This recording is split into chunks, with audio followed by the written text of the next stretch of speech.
मैं भारत को भारतीयता की मान्यता के आधार पर फिर से खड़ा करना चाहता हूं, उस काम में लगा मैं आपसे 15 मिनट में कुछ बातें कहना चाहता हूं, कुछ बिंदु आपके बीच में रखना चाहता हूं। स्वदेशी से स्वावलंबी भारत, ये बात हमें आजादी के 60 साल के बाद कहने की क्या जरूरत है, क्योंकि ये बात तो लोकमान्य तिलक आजादी के पहले कहा करते थे।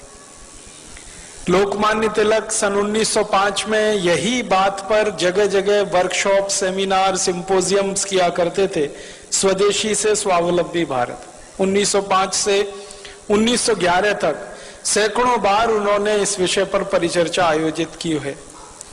इसी तरह से 1905 से 1911 के बीच में लाला लाजपत राय स्वदेशी से स्वावलंबी भारत की बात किया करते थे।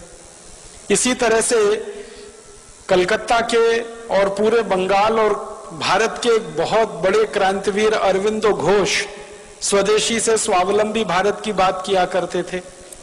हमारे देश के आजादी के बहुत बड़े नायक महात्मा गांधी आजादी के पूरे समय में, माने आजादी के आंदोलन के पूरे समय में स्वदेशी से स्वावलंबी भारत की बात किया करते थे। तो स्वदेशी से स्वावलंबी भारत की बात करने वाले आजादी के पहले के नेता थे। अब आजादी के 60 साल के बाद हमको स्वदेशी से स्वावलंबी भारत की बात क्यों करनी पड़ रही है? क्या हमारी मजबूरी है? क्या हमारी तकलीफ है? हमारा दुख क्या है? हमारा दर्द क्या है? हमारी पीड़ा क्या है? क्यों हमें यही बात कहनी पड़ रही है जो कभी गांधी जी को कहनी पड़ी, लाला लाजपत राय को कहनी पड़ी, विपिन चंद्र पाल को कहनी पड़ी, लोकमान्य तिलक को कहनी पड़ी? वही बात आज क्यों कहनी पड़ रही है? अब तो आजादी आ गई है, अब तो अंग्रेज चले गए हैं, अब तो ईस्ट इंडिया कंपनी भी नहीं है इस देश में। तब तो हम अंग्रेजों के गुलाम थे, ईस्ट इंडिया कंपनी के गुलाम थे, इसलिए हम स्वदेशी की बात करते थे। अब आजादी के 60 साल के बाद फिर स्वदेशी की बात क्यों करनी पड़ रही है? ये गंभीर प्रश्न है और वो प्रश्न मैं आपके सामने खोलना चाहता हूं। बात ऐसी है कि हमारे देश में 15 अगस्त 1947 को सत्ता हस्तांतरित तो हो गई, आजादी नहीं आई,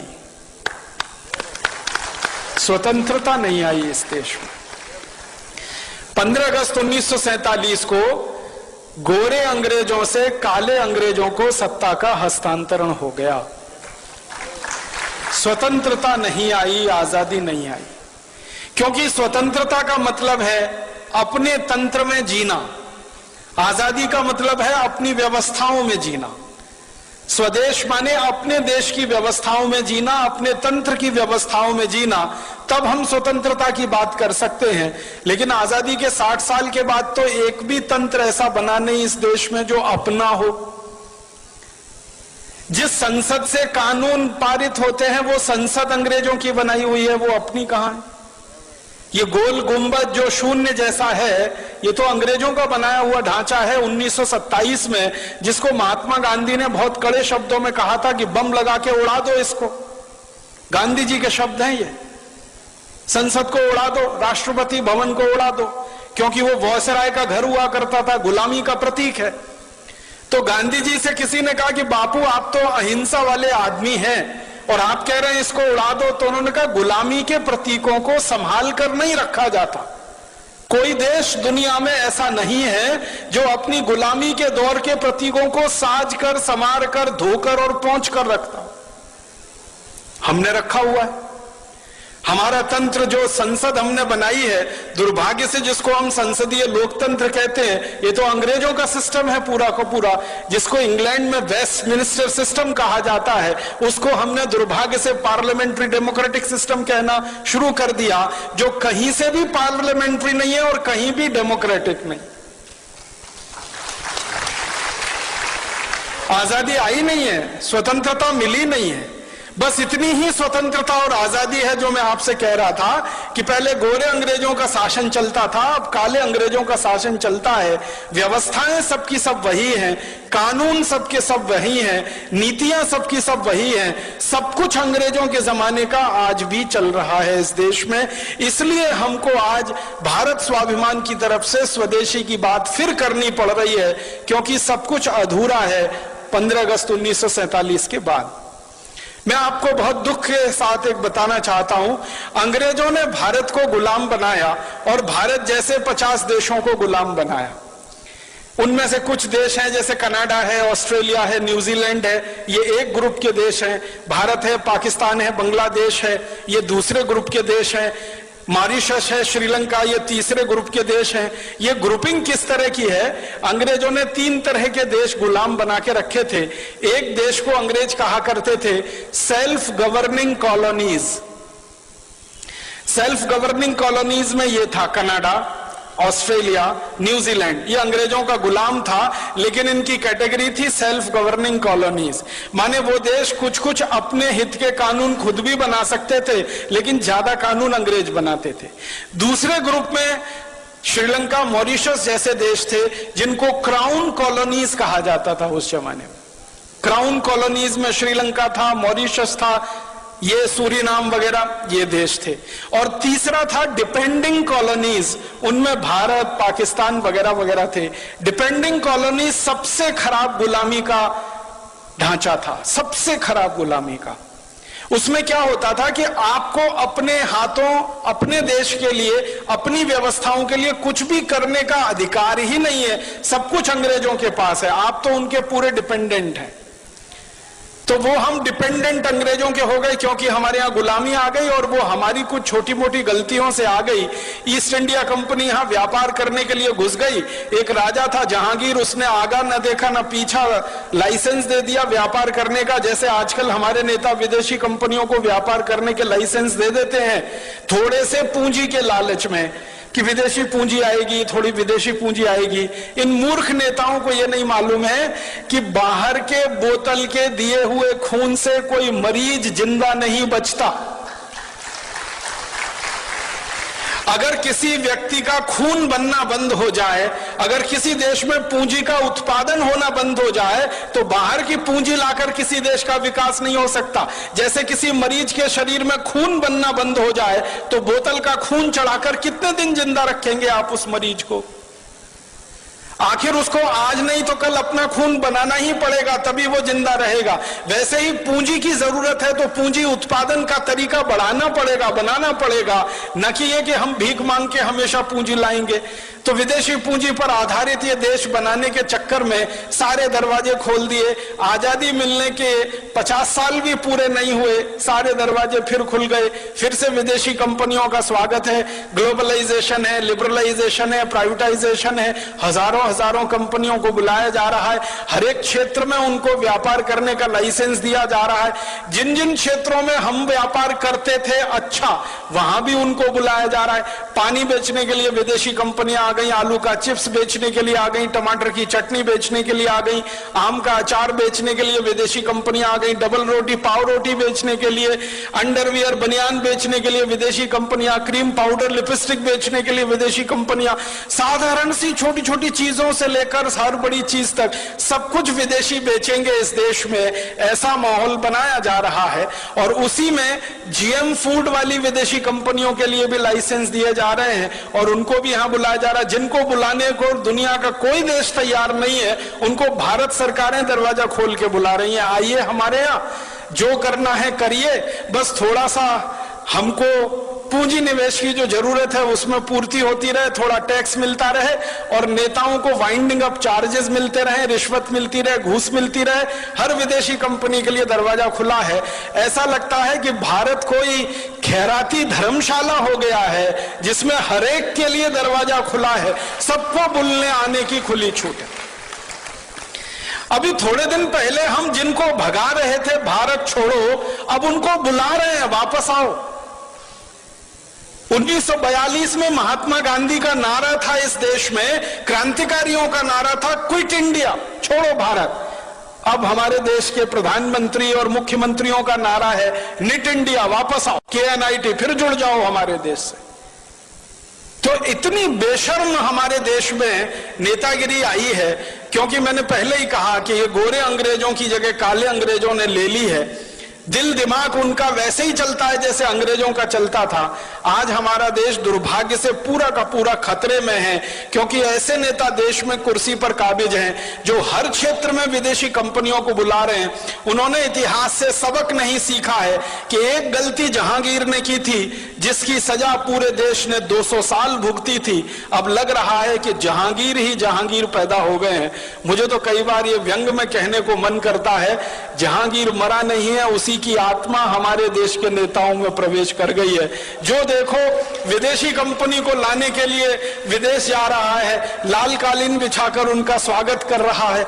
हमारा देश ऐसा हो गया। अब विदेशी कंपनियां घुस गई, हजारों की संख्या में घुस गई। इन कंपनियों ने जिंदगी के हर क्षेत्र पर कब्जा कर लिया।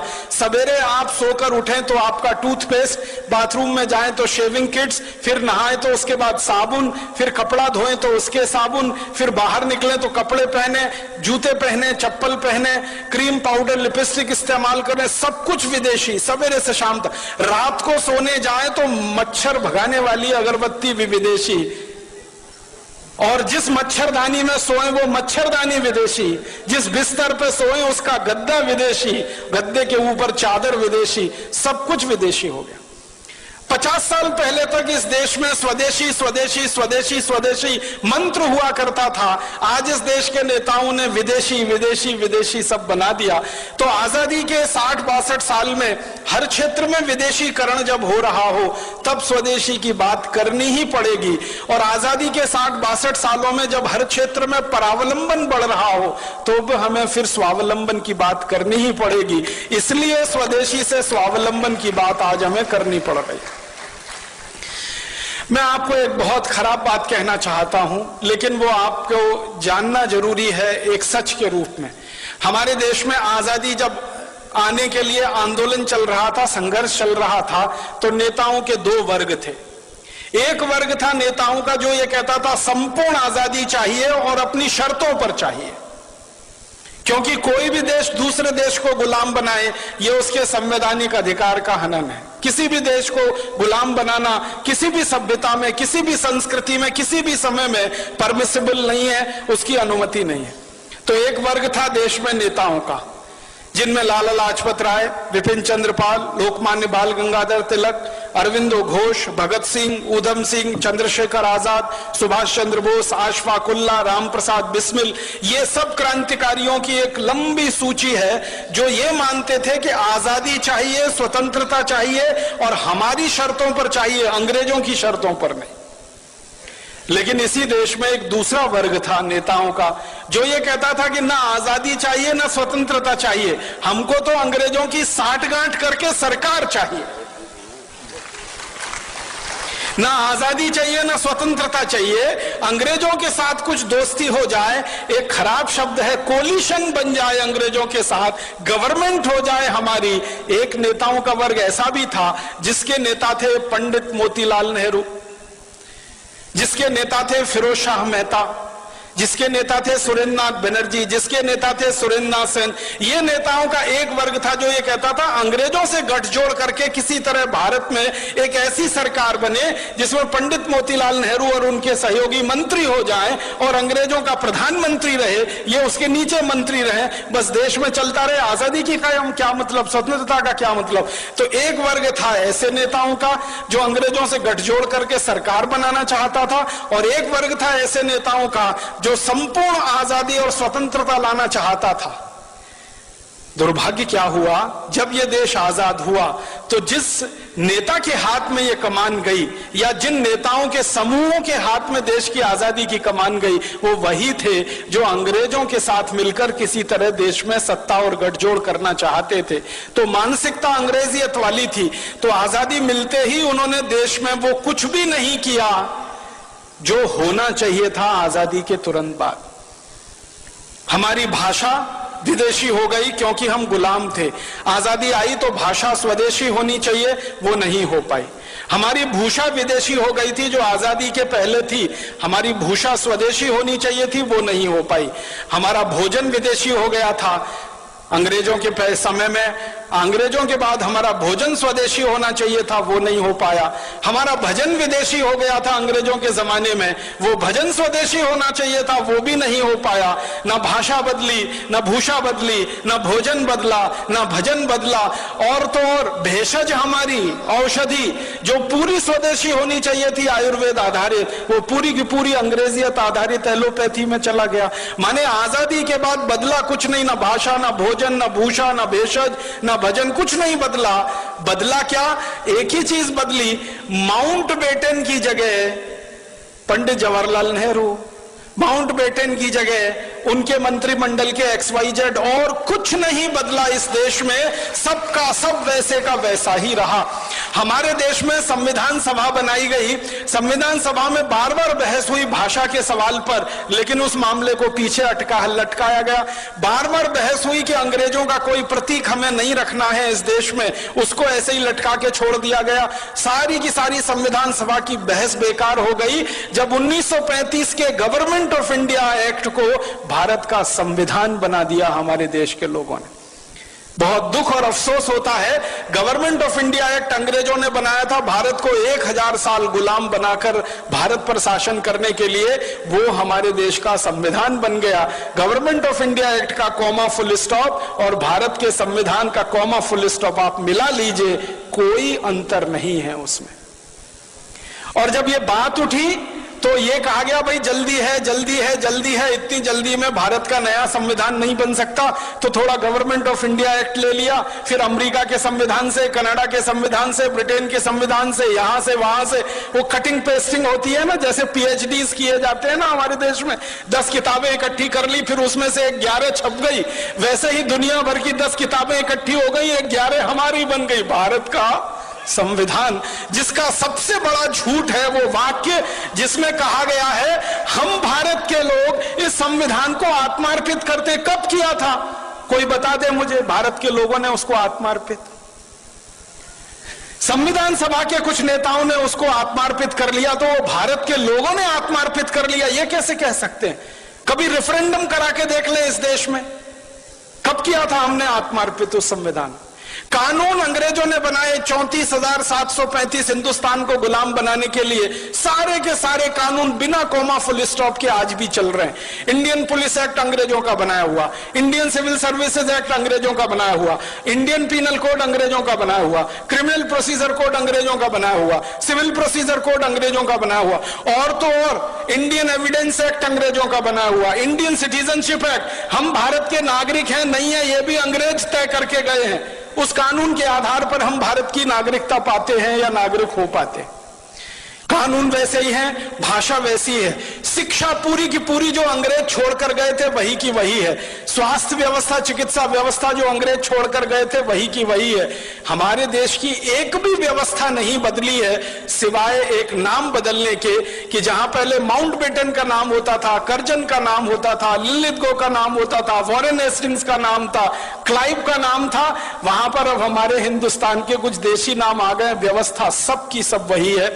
और तो और मैं आपको एक शर्म की बात बता रहा हूं, आजादी मिलने के 50 साल बाद तक हिंदुस्तान की संसद में बजट शाम को पेश होता था, शाम को 5 बजे।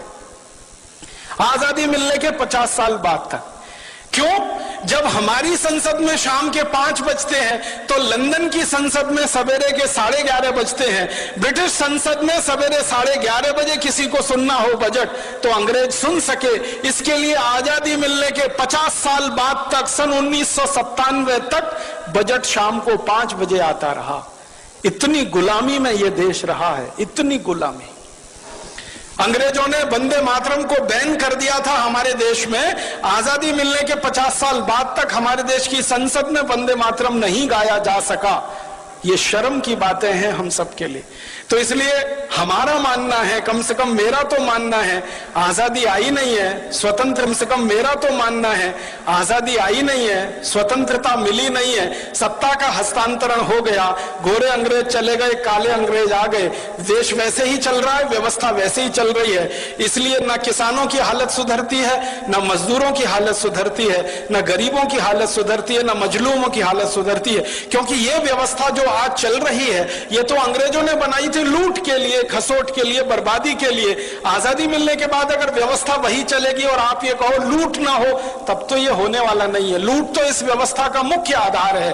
पहले अंग्रेज लूटते थे, अब हमारे ही काले अंग्रेज लूटते हैं इस देश को।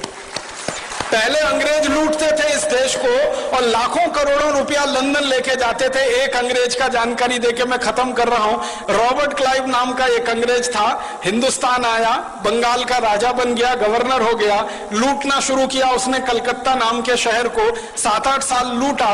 लूटने के बाद सारा माल लेके लंदन गया। ब्रिटिश पार्लियामेंट में उसकी शिकायत हो गई।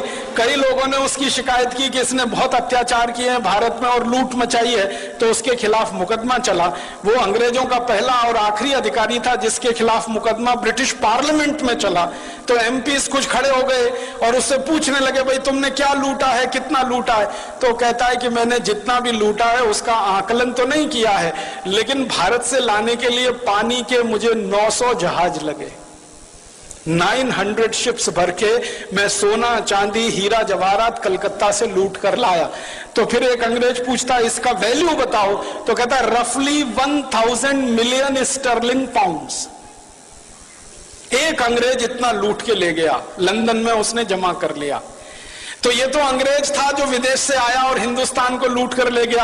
अब काले अंग्रेजों ने इस देश का 72,80,000 करोड़ रुपए पिछले 60 साल में लूटा है और स्विट्जरलैंड की बैंकों में जमा कर रखा है। आप बताइए इनमें और अंग्रेजों में क्या फर्क है? तो इसलिए इन काले अंग्रेजों के खिलाफ ऐसी ही लड़ाई लड़नी पड़ेगी जो गोरे अंग्रेजों के खिलाफ लड़नी पड़ी थी। इन काले अंग्रेजों को हिंदुस्तान से ऐसे ही भगाना पड़ेगा जैसे कभी अंग्रेजों को भगाना पड़ा था, और इस व्यवस्थाओं को खत्म कर देना पड़ेगा जो अंग्रेज हमारे यहाँ छोड़कर चले गए हैं। हमारी पूरी की पूरी कृषि व्यवस्था और कृषि नीति अंग्रेजों की है, वाणिज्य व्यवस्था, वाणिज्य नीति अंग्रेजों की है, टैक्सेशन का सारा सिस्टम अंग्रेजों का है, एजुकेशन पूरा अंग्रेजों का है, सिलेबस पूरा अंग्रेजों का है। और तो और सब्जेक्ट नहीं बदल पाए हम आजादी के 60 साल में। एंथ्रोपोलॉजी अंग्रेज पढ़ाया करते थे गुलाम लोगों के अध्ययन के लिए, वो आज भी पढ़ाया जा रहा है इस देश में। तो बहुत शर्म है हम सबको अपने आप पर और अफसोस है। इसलिए हमें स्वदेशी की बात, स्वावलंबन की बात फिर कहनी पड़ रही है आजादी के 62 साल में। और एक अधूरी लड़ाई जो छूट गई 1947 15 अगस्त में, वो अधूरी लड़ाई को हमें पूरा करना है। स्वतंत्रता हमें लानी है, स्वराज्य की स्थापना हमें करनी है, स्वदेशी को लाना है, स्वराज्य और स्वदेशी को लाकर ऐसा एक तंत्र बनाना है जो सुजलाम सुफलाम भारत का प्रतीक बने। ये बोलकर आप सभी का आभार, बहुत धन्यवाद। दोस्तों सबसे पहले तो चैनल सब्सक्राइब करें, फिर लाइक, कमेंट और शेयर करें, और हाँ, हमारा एंड्रॉयड ऐप डाउनलोड करना ना भूलें। दोस्तों सबसे पहले तो चैनल सब्सक्राइब करें, फिर लाइक, कमेंट और शेयर करें, और हाँ, हमारा एंड्रॉयड ऐप डाउनलोड करना ना भूलें।